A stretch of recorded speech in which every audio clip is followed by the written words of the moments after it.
So a lot of people are missing this one key ingredient in their trading, and I feel like the reason why is because most people are lazy. They're not really willing to just put in the effort that it takes to actually become consistently profitable in trading, even though they want it really badly. Trading the markets, like the market does not care how bad you want to become successful and consistently profitable in trading. All it cares about is, well, nothing about you, right? So what I'm trying to say is a lot of people care about being profitable, but they're not willing to put in the time and effort and actual learn the correct things to actually generally find that consistency. And I'm gonna give you guys that one key ingredient today on how you can do so. And that really thing is just data, man. Like a lot of people undervalue data because they're just like, oh, if I just like, go start me live trading my system with no data and see how it goes, I could test out, see if it works or not. Well, the problem with that, I'm gonna tell you guys here today, is really just confidence, man. Without data, you don't have anything objectively backing up you. Therefore, whenever you go in a losing streak, you're gonna lose confidence in your trading if you don't have data to back up what you're doing is actually working over the long run. Because look, anyone can show one green day. Literally, you can be the worst trader in the world and you can have a green day. Literally, you can have a green week being the worst trader in the world. No joke. But the thing is, can you be consistently profitable across month to month, year to year? That's the genuine indication of consistently profitability. Otherwise, I don't think you should be calling yourself a trader if you are generally not consistently profitable month to month, because you're not at that consistency stage yet. And this confidence, like I said, is from data. This is back testing. In my opinion, back testing is the best way to collect data. And I'll explain to you guys why. I think forward testing is a way to collect data for sure, because you can have a trading journal, you collect data from forward testing. I just think there's one thing that's not ideal about forward testing, and it's just that it takes a lot more time, right? If you're forward testing, let's say, and you want to collect 100 trades of sample size across a year, you would have to literally forward trade. You'd have to trade for a year to even know if your system works or not. Because let's say the first half of the year, first 6 months, your system has an edge at 80% win rate at 1-to-1 risk reward. But then let's say later on towards the second half of the month, for some reason, not sure why, your system is not robust and it's not adaptable. So you end up with a 30% win rate at 1-to-1. Then if you average this out, it could be profitable. I don't have the math. It depends on the sample size on each side. But let's say if you average it out and it turns out red, then you wasted an entire year for testing something that doesn't work. And you probably lost money. Unless you're trading demo, then sure, you didn't lose money, but you lost time, man. Time is important. And what's the point, man? There's no point in this. That's why I highly suggest just go get TradingView. Okay, you can do free back testing in TradingView if you want. If you don't have the money, do free TradingView back testing. TradingView, I think you can go back 2 months. I do have the premium subscription, so I know I can go back much further. For users, I think it's either 2 weeks or 2 months. I can't recall, honestly, because when I started, I did back test a little bit on TradingView, but eventually I needed to invest myself. And you know what? Screw it. I went all in and I invested in FX Replay for about a year, I think, or so, just to make sure that I have enough data. And so I had used FX Replay, and that's how I was able to collect over 4,000 trades of sample size, testing out a variety of different types of systems and see what works, what doesn't work, what things I should include in my system and strategy, what things I should not, what filters I should add, what filters to remove. Maybe there's too low frequency for me. I want to remove some of these filters. Too high frequency with bad EV. Maybe I want to be more strict on the filters. There's so many things you can do to filter out a system to your liking and your lifestyle. And that's what I did with my system. It took a long time for sure, yes, but it's much better use of time than spend a whole year live trading just to end red or just to determine whether or not something works. So back testing is for sure key, because you can back test that one full year of 100 trades you could do it within a day. If you know your system already and you know the rules of your system, you could do that within a single day. 100 trades, sample size, back testing, you could do that in a single day. Now, if you're talking about optimization, that won't take a single day to do. That'll take much longer because you have to journal every single trade and write down which filters in each column. But if you're just trying to objectively prove something works that has an edge over a long period of time, you can do it within a week, man. Do it within a day. So highly recommend guys do back testing and don't do forward testing. What I suggest to everyone is like do bad test. Once you prove it works, just go straight to live trading, man. Just go straight to live trading, because honestly, demo trading, there's no emotions, there's no psychology, discipline goes out the window because you know it doesn't matter.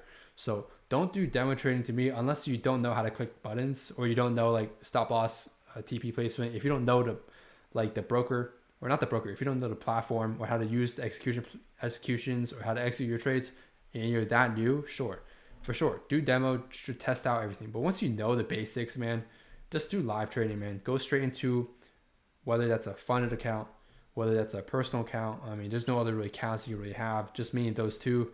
Either of those will work. Anything that has at least some money on the line. So psychology is something you then master. Once you master psychology, this is the ingredient, man. This is the ingredient to profitability, right? Do your back testing first, go live trading, and then master psychology in terms of being disciplined and execute that system when you're live trading. That's literally all you need.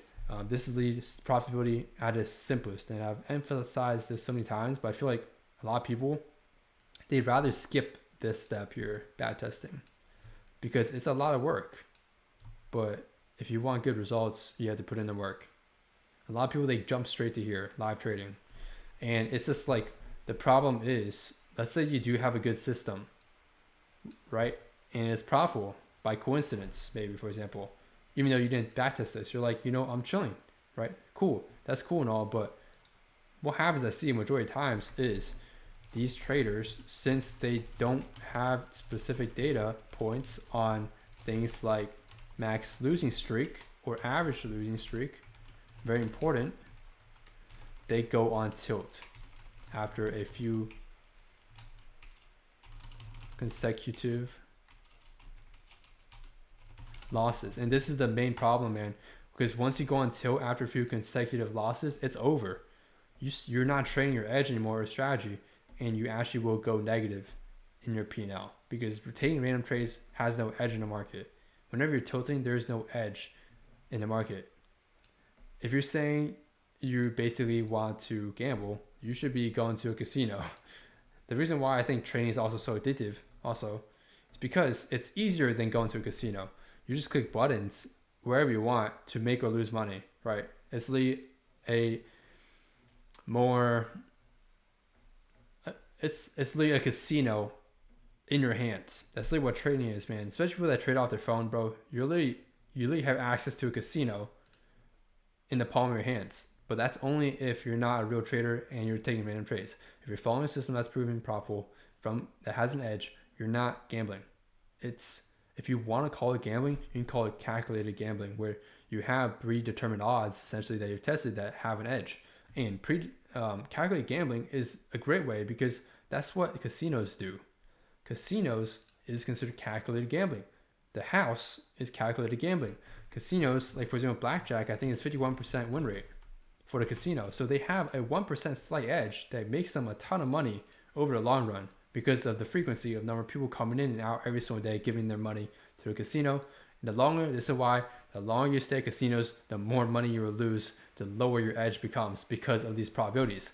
If you played at a casino that has a 51% edge of the casino or the house, that means you have a 49% edge. You can play, let's say 5 games, and you can actually come out positive despite having this negative expected value. But once you start going into higher sample size, you would tend to reach this number, which is 49% on your end, and you end negative, man.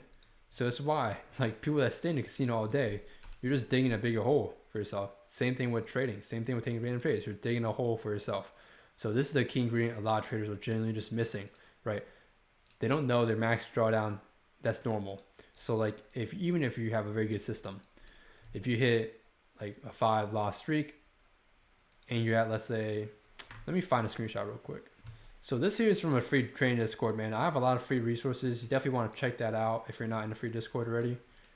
But here is within just a 50 trade sample size. If you have a 50% win rate, you're basically guaranteed to lose 6 in a row. A lot of people will go on tilt after losing 3 in a row. So how can you expect to become ever profitable if you go on tilt and you don't follow your system? Because instead of losing 3 in a row, or 6 in a row, you're going to end up losing 12, 13, 14 in a row by tilting. Because you know the edge, when it comes to tilting, there is no edge. You completely lose everything in terms of edge. Hence why it's so important to follow your system day in and day out, no matter if you're red or green.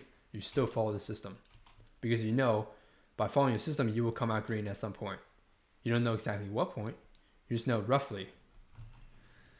So once you have this number, let's say someone that does do their back testing, they would know, okay, from my back testing data, with my 40% win rate, let's say, I have a 51% pretty high chance of a loss in a row. Now, what happens is when they go into live training, they're a lot less likely to tilt because they have confidence not only in their system that it generally works, it's just not luck. You don't want to be trained based on luck, but they also know that if they lose 8 in a row, they're very calm. Why? Because they know this is very normal. This is within normal distributions, right? Look up standard distributions. This is within, at least, it's definitely within one standard deviation on each side, right? This is very normal. And I know it sounds crazy, losing 8 in a row. And unfunded, you'd be basically deep in drawdown, but that's what you should be expecting with the 40% win rate, man, right? Hence why I tend to teach everyone, if you're training a system or backtesting, at least try to have around a 40% or higher win rate.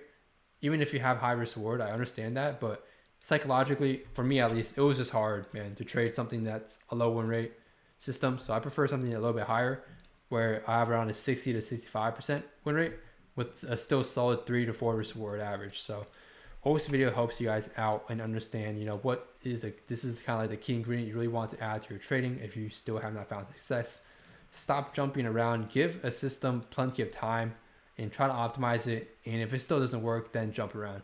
Else you want to try to stick with one thing and see if you can make the best out of it. And if it works, stick with that thing. And that's your edge.